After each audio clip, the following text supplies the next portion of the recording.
विधानसभेची निवडणूक काल राज्यामध्ये पार पडली आणि एकंदरीतच सन्माननीय पंतप्रधान नरेंद्रभाई मोदी, राज्याचे मुख्यमंत्री एकनाथजी शिंदे साहेब, मोदींचं केंद्रातलं काम आणि राज्यातलं लोककल्याणकारी योजना आणि विकास काम या माध्यमातून मतदारांचं भरभरून या ठिकाणी आकर्षण किंवा प्रतिसाद आम्हाला मिळालेला काल दिसला।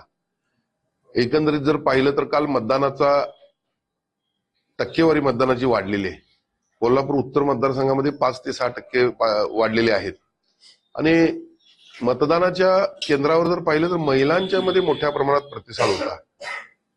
मतदान केंद्रावर मी पाहिलं, महिला हसत होत्या, नमस्कार करत होत्या आणि त्यामुळे मुख्यमंत्र्यांच्या लाडक्या बहिणीच ही निवडणूक पार करून नेतील अशी मला खात्री आहे। एकंदरीतच या निवडणुकीमध्ये सुरुवातीपासूनच माझ्याबरोबर या मतदारसंघात लढणारे आमचे भारतीय जनता पक्षाचे सर्व पदाधिकारी, महेश जाधव असतील, विजय जाधव असतील, त्यांचे सर्व सहकारी, ज्यांनी निवडणूक लढवण्याची इच्छा व्यक्त केली होती आणि मला पाठिंबा दिला आणि शिवसेनेमध्ये ज्यांनी प्रवेश केला असे सत्यजित उर्फ नाना कदम, शिवसेनेचे जिल्हा प्रमुख सुजित चव्हाण आणि आमचे सर्व सहकारी, राष्ट्रवादीचे शहराचे अध्यक्ष आदिल फराज, त्यांचे सर्व सहकारी आणि मित्र पक्ष आणि त्याचबरोबर ज्यांनी मला विधानसभा सदस्य विद्यमान आमदार असताना या ठिकाणी शिवसेना पक्षामध्ये प्रवेश घेऊन मला पाठिंबा दिला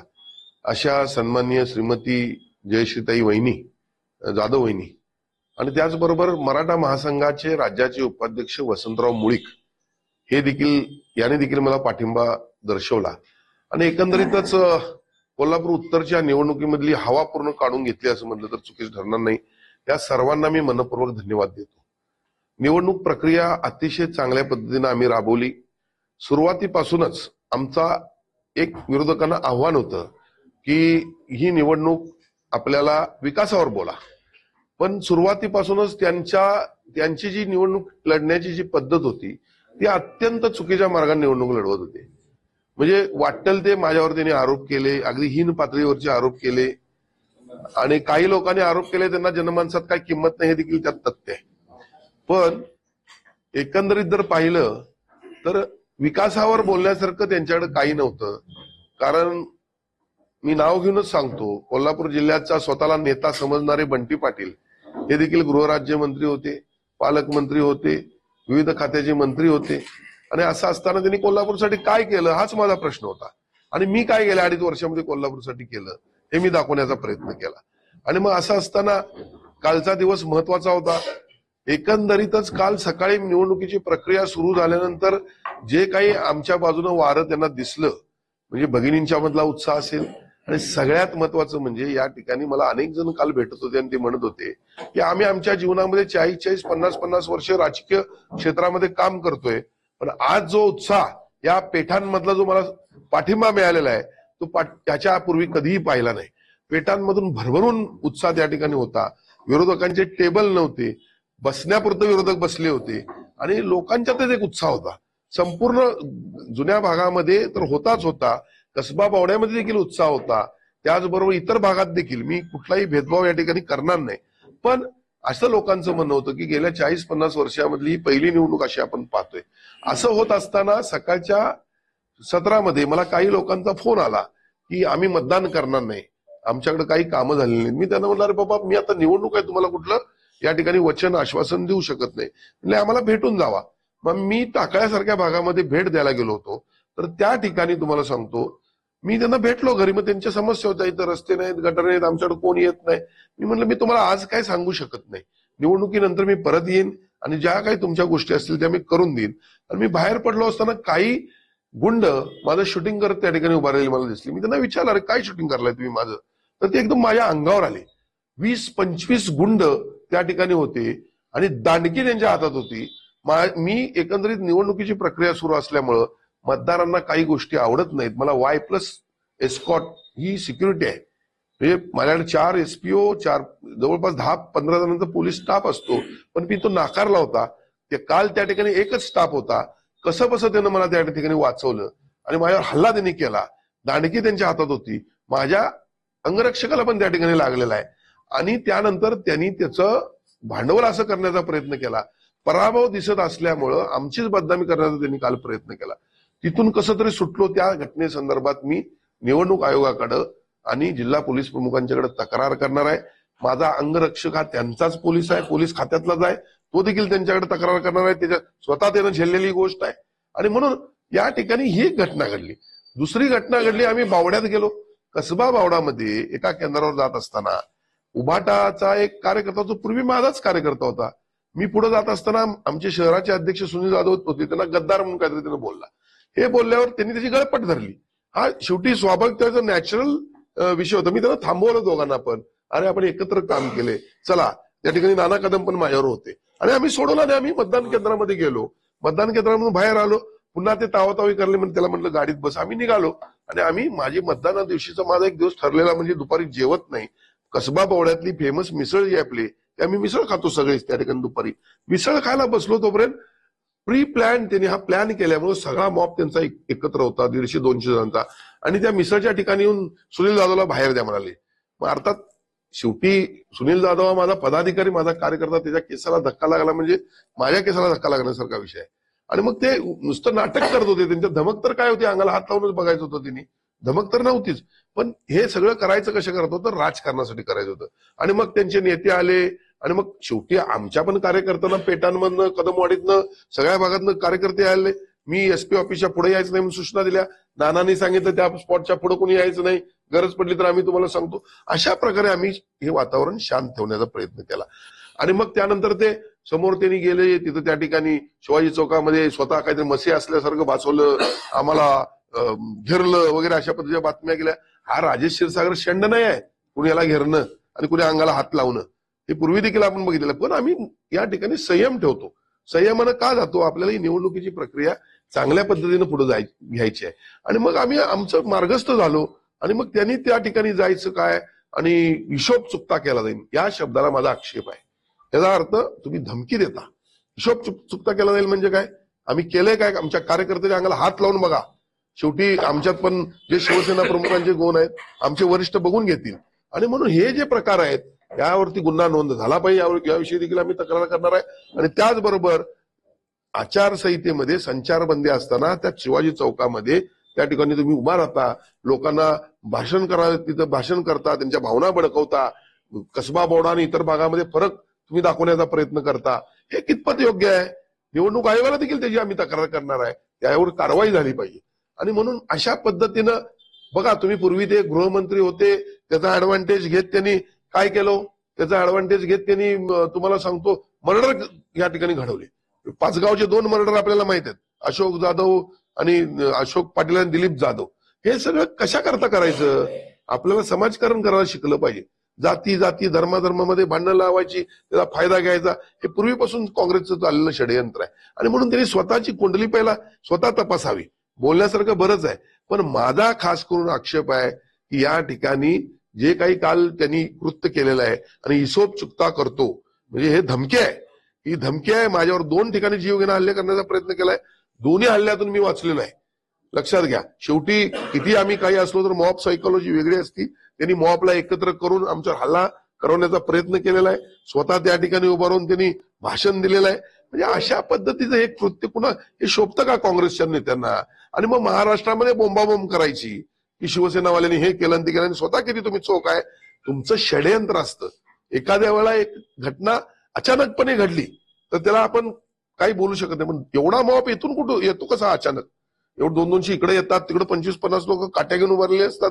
म्हणजे तुम्ही प्री प्लॅन निवडणूक तुमच्या हातातनं गेलेली आहे, तर आता पुढं लोकांच्या मध्ये संभ्रम पसरवायचा, आमच्याविषयी गैरसमज पसरवायचे आणि शेवटचा केविलवाना प्रयत्न करायचा. आपल्याला मगाशी सांगितलं की त्या एकंदरीत सकाळपासूनच वातावरण एवढं सुंदर होतं. सन्माननीय मुख्यमंत्री, उपमुख्यमंत्री दोन्ही आमच्या या सरकारनं जे काही काम केलेलं आहे, मुख्यमंत्री माझी लाडकी बहीण ही योजना जी राज्यामध्ये आणली, मी मतदान केंद्रांवर सकाळपासून फिरतोय, मी महिलांना नमस्कार करतोय, कारण ही आपली संस्कृती आहे. मतदाना दिवशी आपण काही मत द्या म्हणू शकत नाही, नमस्कार करतो. त्यांच्या चेहऱ्यावरचं हास्य मला दिसून येत होतं. वाढलेली टक्केवारी लक्षात घ्या, 5% मतदानी टक्केवारी जी वाढलेली आहे ही महिलांची, जास्तीत जास्त महिलांनी मतदान केलेलं आहे. आणि उत्स्फूर्तपणे या कोल्हापूर शहरामध्ये मतदान झालेलं आहे, या पेठांमधून उत्स्फूर्तपणे मतदान झालेलं आहे. आणि म्हणून त्यांची दुपारी त्यांना काय करू आणि काय नको करू असं कळत नव्हतं. आणि म्हणून त्यांनी 2-3 ठिकाणी माझ्याविरुद्ध ट्रॅप लावले होते. एवढे जर तुम्ही सक्षम होता तर तुम्ही पहिल्यांदा उमेदवारी दिली कुणाला, ती बदलली का, कशा पद्धतीने तुम्ही काय केलं, काय मतदारसंघातील मतदार काय पाहत नव्हते काय? जनता सुज्ञ आहे, माझी त्यामध्ये काय चूक होती? आणि म्हणून त्या ठिकाणी मी मतदान केंद्रावर भेट द्यायला गेलो असताना राहुल माळ्या माझाच कार्यकर्ता आहे जुना, हा त्या 2 नंबर प्रभागामधून मी त्याला उमेदवारी पण दिली होती, पण तो आता उभाटाकडे आहे. असू द्या, मी त्याबद्दल मला कुठलंही ऑब्जेक्शन नाही. पण मी सुनील जाधव माझे शहर प्रमुख आहे, त्यांच्यासह मतदान केंद्रावर जात असताना त्यांच्या बुथवर ते बसले होते. मी थोडं पुढे गेल्यावर मला काय ऐकवलं नाही, पण मी पुढे गेल्यानंतर त्यांनी गद्दार निघाले असं काहीतरी शब्द वापरला. त्यामुळे सुनील जाधवने त्यांची गळपट धरली. मी मान्य करतो ना, गळपट धरली इथपर्यंत मान्य करतो, पण मी पाठीमागे गेलो आणि सांगितलं, अरे तुम्ही एकत्र काम केलंय, अशा पद्धतीने तुम्ही करू नका. याचा ऍडव्हान्टेज घेऊन या ठिकाणी, म्हणजे त्याला मुद्दाम बोलायला लावलेलं होतं ते, याचा ऍडव्हान्टेज घेऊन मोठ्या प्रमाणात मॉब जमवायचा आणि माझ्यावर जीव घेणं हल्ला करायचा, हा कालचा त्यांचा डाव होता. सुदैवानं टाकाळ्यामध्ये सकाळची जी घटना घडली, मी जसं मगाशी म्हटलं की मतदान होत असताना, मतदारांच्या मध्ये फिरत असताना मला Y+ विथ एस्कॉर्ट सिक्युरिटी आहे, माझ्याकडे 10 गार्ड आहेत. मी कुणालाही न घेता एकटा फिरत होतो, कारण का लोकांना काही आवडत नाही. आणि मग सकाळची घटना घडल्यानंतर मी थोडं सावध झालो. मी माझी सिक्युरिटी परत बोलवली आणि मग ही सिक्युरिटी माझी 10 जणांची होती. त्यांनी तातडीनं पुन्हा SITशी संपर्क साधला. SITनं इकडे जिल्हाधिकाऱ्यांना आदेश दिले आणि त्यामुळे फोर्स त्या ठिकाणी आली आणि म्हणून आम्ही वाचलो. अर्थात आमच्या पण कार्यकर्त्यांना कळायला लागलं. आमचे कार्यकर्ते, मी म्हणलं DSP ऑफिसच्या चौकाच्या पुढे कोणी यायचं नाही. नाना कदम साहेबांचे कार्यकर्ते होते, त्यांनी सांगितलं इथनं पुढे यायचं नाही, गरज लागली तर आम्ही तुम्हाला सांगतो. आम्ही संयम ठेवला ना, कारण मतदारसंघामध्ये अशा पद्धतीनं काही चुकीचं घडणं, बघा शेवटी निवडणूक 1 दिवसाची असते. एखाद दुसरा काही कुणाचा खून झाला तर त्याचा दुष्परिणाम त्यांच्या कुटुंबियांना भोगायला लागतो आणि हे माझ्या हातातून कधी होणार नाही. आणि या गोष्टीचा विचार त्यांनी केला नाही, कारण त्यांनी गृहराज्यमंत्री असताना गट भिडवले स्वतःच्या फायद्यासाठी. 2-2, 3-3 मर्डर झालेले आहेत. ही कृत्य त्यांच्या हातातून घडतात. आमच्या शिवसेना प्रमुखांना आम्हाला अशी शिकवण दिलेली नाहीये. जातीमध्ये कुठल्याही जाती धर्माचं भांडण असो, बघा मी त्या ठिकाणी मध्ये असतो. राजकारण एक ठराविक लिमिट पर्यंत असणं गरजेचं आहे. आणि लोकांना त्याचा मोठ्या प्रमाणात नुकसान होत असेल तर काय आपण राजकारण समाजकारण करायचं? आणि म्हणून ह्या पद्धतीनं जे त्यांचा प्लॅन आहे, म्हणजे स्वतः करायचं, स्वतः प्लॅन करायचा, दुसऱ्यावर जीवघेणा हल्ला करायचा आणि आम्हालाच म्हणायचं की आमच्या पायाखालची वाळू घसरली. आता कुणाच्या पायाखालची वाळू घसरली आहे त्याला ते कळायला आता किती 24-48 तासच राहिलेले आहेत. ते कळेल. मतदारांनी कुणाला भरभरून पाठिंबा दिलेला आहे. निवडणुकीचा निकाल आपल्याला लवकरच कळणार आहे आणि म्हणून त्यानंतर तर आणि सुस्पष्ट होईल की कोण कशा पद्धतीने वागत होतं. हे आपण अतिशय चांगला प्रश्न विचारला. गेल्या काही दिवसामध्ये मुख्यमंत्री लाडकी बहीण जी योजना सन्माननीय मुख्यमंत्र्यांनी आणली, त्याचबरोबर महिलांसाठीच्या विविध योजना, युवकांसाठी जी कौशल्य विकास योजना, शेतकऱ्यांसाठी योजना आहेत, परत ज्येष्ठांसाठी योजना आणलेल्या आहेत. म्हणजे समाजातील प्रत्येक स्तरातील प्रत्येक घटकासाठी काही ना काही निर्णय या आमच्या सरकारनं घेतलेला आहे. आणि असं असताना त्यामुळं मतदारांचा ओघ, म्हणजे लोकसभेची परिस्थिती वेगळी होती. लोकसभेमध्ये काँग्रेसनं विरोधकांची, म्हणजे आमच्या विरोधकांनी निगेटिव्ह नेरेटिव्ह असा सेट केला की संविधान बदलणार, मुस्लिम लोकांना देशाबाहेर काढणार, किंवा जे काही निगेटिव्ह त्यांनी नेरेटिव्ह सेट केला त्याचा फटका आम्हाला बसला. त्यामुळं त्यांनी त्या ठिकाणी त्यांना मतदान झालं, आम्ही मान्य करतो. पण त्यानंतर जी हरियाणाची निवडणूक असेल, त्यानंतर महाराष्ट्रामध्ये योजना आल्या, महाराष्ट्रामधली परदेशातली गुंतवणूक असेल, एकंदरीत महाराष्ट्राची प्रगती असेल, आणि खास करून मी आज या ठिकाणी महाराष्ट्रातील तमाम मुख्यमंत्र्यांच्या लाडक्या बहिणींचे आभार व्यक्त करतो की काल निवडणुकीमध्ये पाहिलं तर त्यांच्यामध्ये प्रचंड उत्साह होता. आणि हे एकंदरीत सगळा याचा उहापोह केल्यानंतर एक गोष्ट लक्षात येते की काँग्रेसचे नेते सैरभैर झाले होते. काल कशाही पद्धतीने आमच्यावर आरोप करत होते. गेले 4-5 दिवस काही वाटेल ते बोलत होते. अहो, विनोद तावडे यांची उंची काय आहे? विनोद तावडे आज देशाचे नेते आहेत. विधान परिषदेपासून ते काम करतायत. आज देशाचं नेतृत्व केलं त्यांनी. लोकसभेमध्ये प्रभारी होते विविध ठिकाणी. अशा मोठ्या व्यक्तीच्या बाबतीत तू पैसे वाटेल फिरल काय?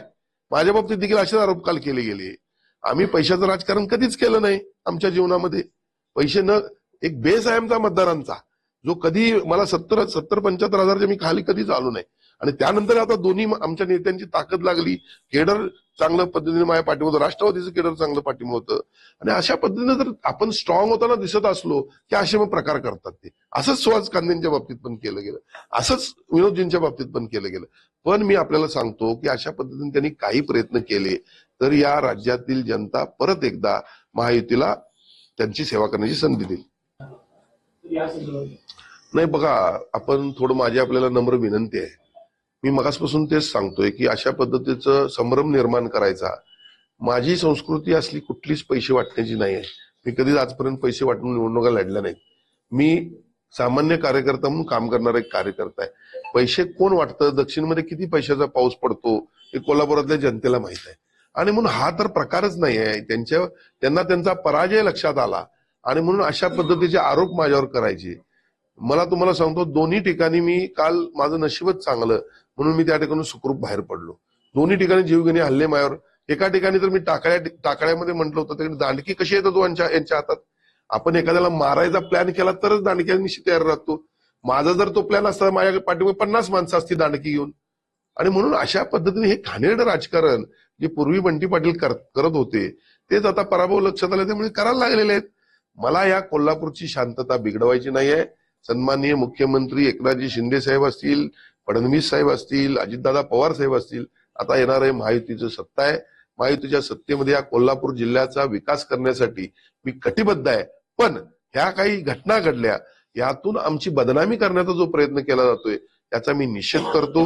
आणि नंबर 2, ज्या ज्या घटना या घडल्या त्याविषयी निवडणूक आयोग आणि जिल्हा पोलीस प्रमुख, गृह विभाग यांना आम्ही रितसर कंप्लेंट दाखल करणार आहोत आणि निश्चितपणे त्यांच्यावर कारवाई होईल तोपर्यंत आम्ही स्वस्थ बसणार नाही. देशाच्या निवडणूक आयोगाच्या प्रमुखांशी बोललो. त्यांनी तातडीनं इथल्या निवडणूक आयोगाला सूचना दिल्या, राज्याच्या निवडणुका जिल्ह्याच्या दिल्या आणि ही प्रोसेस आता सुरू आहे. एक लक्षात घ्या, अशा पद्धतीनं हातात दांडके घेऊन 20-20, 25-25 जण जे उभारले असतात, हा निवडणूक प्रक्रियेमध्ये बाधा आणण्याचा प्रकार आहे. माझ्या अंगरक्षक जो माझं संरक्षण करत होता त्याच्यावर हल्ला करून माझा जीव घेण्याचा जो प्रयत्न त्यांनी केला, हा 353 तर आहेच त्याच्या बाबतीत, आणि माझ्यावर देखील जीव घेणं हल्ला केलेला आहे. आणि कुणी केला? जो गांजा विकतो, जो ड्रग्ज विकतो, जो मटका घेतो त्या नालायक गुंडानं, अमित कदम म्हणून काय त्याचं नाव आहे, हे मला माहितच नव्हतं तो गांजा विकतो, काय करतो किंवा काय.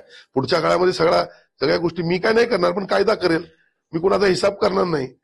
हिसाब करायला कायदा असतो हे आता त्यांनी पण समजून घ्यावं. पहिल्यांदा या गोष्टीचा तपास केला पाहिजे की भगवी टोपीवर कुठलं चिन्ह नसेल तर कुठल्याही कलरचे असो त्याला कुणाचीही कसलंही ऑब्जेक्शन नसतं, हे मात्र निश्चित आहे. माझ्याकडे पण मतदारसंघामध्ये मला तक्रारी आल्या, भगवे दुपट्टे घालून काही माझी लोक बसली होती, त्यावर चिन्ह नसलं तर कुणाचं ऑब्जेक्शन नसावं. भगवा हिंदुत्वाचं प्रतीक आहे, देशाचा महाराष्ट्राचा ध्वज भगवा आहे. आणि त्यामुळं अशा पद्धतीनं निवडणूक आयोगाचे काही अधिकारी वागत असतील तर त्यांच्यावरती आपण जे कोणी कार्यकर्त्यांना अशा पद्धतीने त्रास दिला गेलेला आहे तक्रार द्यायला सांगा, आम्ही पुढच्या काळामध्ये बघून घेऊ. बघा, मी या ठिकाणी शेवटच्या क्षणापर्यंत लढाई करणारा कार्यकर्ता, त्या पद्धतीने मी शेवटच्या क्षणापर्यंत 6 वाजेपर्यंत मी मतदान केंद्रावर फिरत होतो, माझ्या कार्यकर्त्यांना आवाहन करत होतो. एकंदरीत जर पाहिलं तर लोकांचा उत्साह अत्यंत चांगला होता. आणि सन्माननीय जयश्री वहिनी असतील, नाना कदम असतील, यांनीचं जे काम होतं आणि माझं काम, या तिघांचा आमचा संगम झाला होता काल. आणि यामुळं तुम्ही बघितलं तर विरोधकांच्याकडे लोक तिथं बसायला नव्हती, काहीतरी पे लोक आणून त्यांनी तिथं बसवले होते. म्हणजे हे सत्य परिस्थिती आहे. तुम्हाला सांगतो, मंगळवारपेठ असेल, कदमवाडी, आणि तुम्ही बघा म्हणजे माझा विरोधी उमेदवार कुठं होता राहतो, सदर बाजार, विचारेमाळा, कपूर वसा, ते 3 ज्या ह्याच्यामध्ये आजपर्यंत मला मतदान चांगलं झालं नाही. आणि त्या ठिकाणी नाना कदम असतील, मारुती माने असतील, वैभव माने असतील, बेपारी समाज माझ्या पाठीशी होता, बापू तेरदाळकर होते, अशोक भंडारे होते, त्या ठिकाणी ही रमेश भोसले होता, प्रवीण कोडोलीकर होता, ही सगळी मंडळी त्या ठिकाणी काम करत होते. आणि त्या ठिकाणी म्हणून प्रचंड मोठी माझी फेरी झाली, सभा झाली. त्या ठिकाणी तुम्हाला सांगतो, आपल्यातले पण काही लोक तिथं राहतात मीडियापैकी, त्यांना देखील माहित आहे, प्रचंड मोठ्या प्रमाणात त्या ठिकाणी उत्साह होता. आणि म्हणून एकंदरीत जर पाहिलं तर फार चांगलं त्या ठिकाणी काल मतदान झालेलं आहे. वाढलेला टक्का हा लाडक्या बहिणींचाच टक्का वाढलेला आहे. आणि एकंदरीत जर बघितलं तर गेल्या 5 वर्षामधलं माझं काम देखील लोकांनी अप्रिशिएट केलेलं आहे. खरं म्हणजे ह्या निवडणुकीमध्ये आम्ही सातत्यानं निवडणूक विकास कामावर बोला असं म्हणत होतो, पण काही समाजकंटक असतील, लोक असतील, यांनी पूर्णतः ही निवडणूक वैयक्तिक टीका टिप्पणी आणि बदनामी करण्याशिवाय पुढे कुठं काही नेली नाही. आणि लक्षात ठेवा, आम्ही आज काम करत असताना हजारो लोकांना या ठिकाणून न्याय देतोय. आणि हे न्याय दिलेली भूमिका जी असती ते आम्ही काय लाऊडस्पीकर लावून सांगत फिरत नाही, आम्ही याला हे केलं नाही, आम्ही त्याला ते केलं. हे लोकच आमचं ऍडव्हर्टाइजमेंट करत असतात. त्यामुळे लोकांच्या पचनीच पडलं नाही. हे काही जरी बोलत असले, टक्केवारीचे आरोप केले, अहो मला या ठिकाणी बंटी पाटलांच्या बुद्धीची कीव येते. 100 कोटीचे रस्त्याचे टेंडर झाले नाही ते म्हटले, त्यांच्या बुद्धीची कीव येते मला. अरे तुम्ही पालकमंत्री होता, तुम्ही राज्याचे जबाबदार मंत्री होता, तुमच्याकडे महानगरपालिकेची सत्ता होती. मी त्यांना जाहीर सभामध्ये आवाहन केले, जर हे टेंडर झालं नसेल, वर्क ऑर्डर त्यांना मिळाली नसेल तर तुम्ही माझा राजकीय संन्यास घेतो, नाहीतर त्यांनी घ्यावा. आता दुसऱ्या दिवशी पुन्हा त्यांनी एक नवीनच टूम काढली, 507 कर्मचाऱ्यांचं म्हणे जी आरच झाला नाही. म्हणजे शासनाच्या जी आरला देखील तुम्ही चॅलेंज करता. म्हणजे काय किती थर्ड क्लास लोक त्यांच्यावरती प्रचार करणारे होती. काही लोकांनी पुस्तकं वाटली, काही केलं. पण मला या ठिकाणी मी आपल्याला नम्रपणे सांगू इच्छितो की मतदारांनी मला भरभरून आशीर्वाद दिलेला आहे. माझं काम असेल, आमच्या दोन्ही या नेत्यांचं काम असेल, या ठिकाणी आमच्या भाजपचं केडर देखील मोठ्या स्ट्रॉंग, शिवसेनेचं केडर देखील सुजित चव्हाण, शिवाजी जाधव यांच्या नेतृत्वाखाली चांगल्या पद्धतीने काम करत होतं. आदिलभाई फरासांचं या ठिकाणी मी विशेष आभार व्यक्त करतो की त्यांनी अगदी मोठ्या ताकदीनं, मोठ्या हिरिरीनं या ठिकाणी माझ्या पाठीशी ते उभे राहिले. राष्ट्रवादी पक्ष, उत्तम कोराणे असतील, मारुती माने असतील, महेश सावंत असतील, जे आहे ते आहे. लक्षात घ्या, आमच्याकडचे देखील सगळे पदाधिकारी असतील, सर्व अगदी ताकदीनं रस्त्यावर उतरले होते. आणि त्यामुळे जी काय आम्ही प्रचार यंत्रणा गेल्या 20-25 दिवसामध्ये राबवली, संपूर्ण सगळीकडे धनुष्यबाणच दिसत होता. त्यामुळे निश्चितपणे विजय किती होईल हे मला आज माहित नाही, पण विजय होईल. शेवटच्या क्षणापर्यंत मी लढलेला आहे.